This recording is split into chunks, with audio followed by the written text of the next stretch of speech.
Some paintings hide their darkness in plain sight, but this one hides something far worse. When most people first encounter this altarpiece, they see exactly what they expect to see.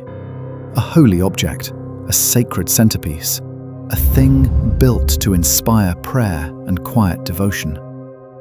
They assume it was made for the faithful, hung high above a congregation to lift their eyes toward heaven. But they are missing the point entirely.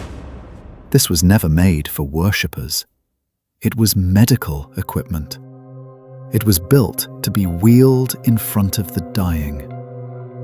The painting is called the Isenheim Altarpiece, created by Matthias Grünewald between 1512 and irritated. And once you understand who was actually standing in front of it, and why, you will realize this is one of the most brutally honest confrontations with human suffering ever committed to paint. This is not devotion. This is a reckoning with rot. To understand what is truly happening here, we first have to look at where this painting actually lived. This was no grand cathedral, no soaring nave designed to humble kings. This altarpiece hung in the chapel of a hospital. It belonged to the monastery of St. Anthony in Isenheim, a small town in Alsace, where an order of monks known as the Antonites had devoted themselves to a single, grim vocation: caring for the incurably sick and the dying. They took in the poor, the plague-ridden, the disfigured, the people every other door had closed against. And here is the detail that changes everything.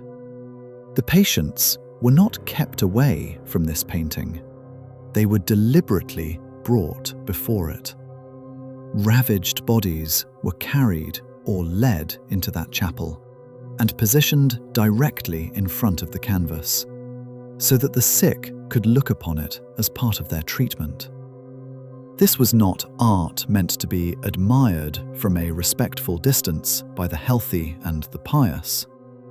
Its intended audience was people whose flesh was actively failing them. So before we can understand what Grünewald painted, we first have to understand what was being done to the bodies of the people staring back at it.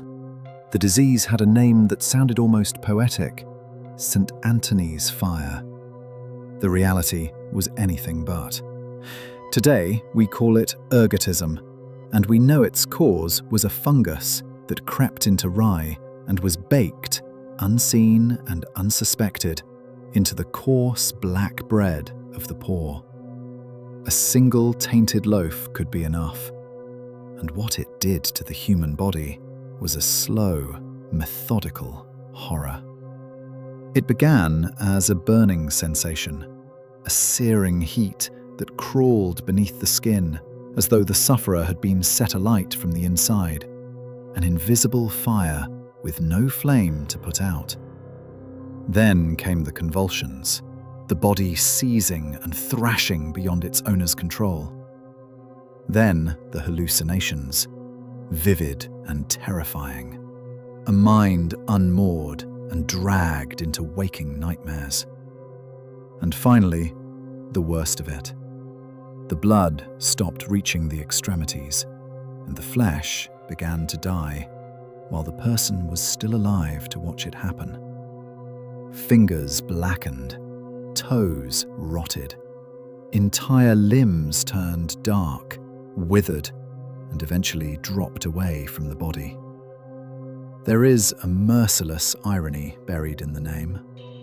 The disease was called after St. Anthony because his relics were said to cure it, which meant the afflicted came crawling to his monastery as their final, desperate hope. So Grünewald knew precisely who would be standing before his canvas. Men and women watching their own bodies decay, piece by piece. Now look at what he chose to show them. Look at the body on the cross. This is not the serene, idealized Christ of so much Renaissance art. the handsome martyr slipping peacefully into death. This is something else entirely. The body is emaciated and wrenched out of shape, the ribs straining against the skin, the arms pulled to their breaking point by the full dead weight hanging from them. The flesh has taken on a sickly greenish pallor, the color of a corpse already beginning to turn. The fingers claw at the empty air in a final spasm of agony. And then you notice the detail that no patient in that chapel could have missed. The skin is pitted and torn, covered in sores and lesions and ugly welts scattered across the body like a pox. Broken thorns are lodged in the flesh, snapped off and left embedded like splinters driven deep. These are the same wounds the dying men and women in that room bore on their own bodies. This is the point, and it is devastating in its intent. Grünewald was showing patients riddled with plague and rot a God who had suffered the exact same affliction. He was not a distant, untouchable deity gazing down from a golden heaven. He was one of them. Around him, the grief deepens the horror. The Virgin Mary collapses in a shroud of white, drained and lifeless. Mary Magdalene wrings her hands in raw anguish. And above it all hangs a heavy, suffocating blackness, a dead sky that presses the entire scene into an airless, claustrophobic dark. This was made to tell a rotting man that he did not suffer alone. But the strangest figure in the whole painting has not moved a muscle, and he should not be there at all. On the right side of the cross stands a man who has no business being there. It is John the Baptist, calm and composed amid the carnage, and his presence is an impossibility. John had been executed years before the crucifixion ever took place. He was dead. And yet Grünewald resurrects him and plants him at the foot of the cross on purpose. Because this painting is not concerned with historical accuracy. It is concerned with meaning. Look at his hand. His finger is unnaturally long, elongated far beyond nature, and it points directly at the dying Christ, forcing your eye exactly where the artist wants it. Beside him glow the words in Latin, "He must increase, but I must decrease."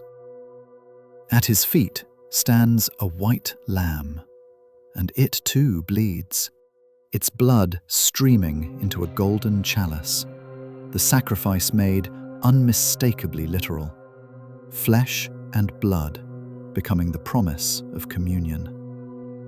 Then look to the wings that frame the entire scene. On one side stands Saint Sebastian, pierced with arrows, the saint invoked for centuries to ward off the plague. On the other stands Saint Anthony himself, the patron of the very disease burning through the patients in that room. These were not random saints. They were the specific guardians chosen for these specific sufferers, positioned like protectors on either side of the afflicted. Every figure is a clue, and every clue points to the same conclusion. This object was engineered down to the smallest detail for the dying who knelt before it. But here is where the Isenheim Altarpiece reveals its most brilliant secret. Because this is not one painting at all. It is a machine. The entire structure is built in layers, with multiple sets of hinged wings that fold and open transforming the object into completely different scenes for different holy days of the year. It physically changes. And when those outer wings swing open, the suffocating horror we have been staring at gives way to something almost unrecognizable. The darkness lifts. Suddenly, there is the Annunciation. There are choirs of angels. There is the Nativity, bathed in warmth. And above all, there is the resurrection. Look at the risen Christ now. The same ruined, sore-covered body we saw nailed and rotting on the cross erupts from the tomb, utterly transfigured. The flesh healed, the skin glowing with brilliant, otherworldly light, rising into the air in a blaze of color. The message to the dying could not have been clearer. This rot is not the end of you. But Grünewald does not let you forget what they were facing. In the panel showing the temptation of St. Anthony, tucked into the lower corner crouches a demon with webbed feet and a grotesquely swollen, distended belly. It is the disease itself, ergotism given a body. The affliction rendered as a literal creature crawled up out of hell. The painting walks the patient through the whole arc of their own story. The sickness, the agony, and the promise of a body finally made whole. So step back and consider what this holy painting truly was. Not an object of gentle devotion, but a machine built to confront the dying with the unbearable truth of their own decaying flesh, and then to tell them that a rotting God understood their suffering from the inside.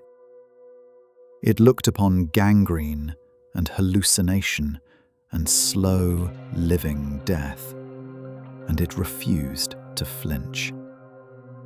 That is what still unsettles us about it 5 centuries later. Most sacred art turns its face away from the body and its failures, offering us beauty as an escape.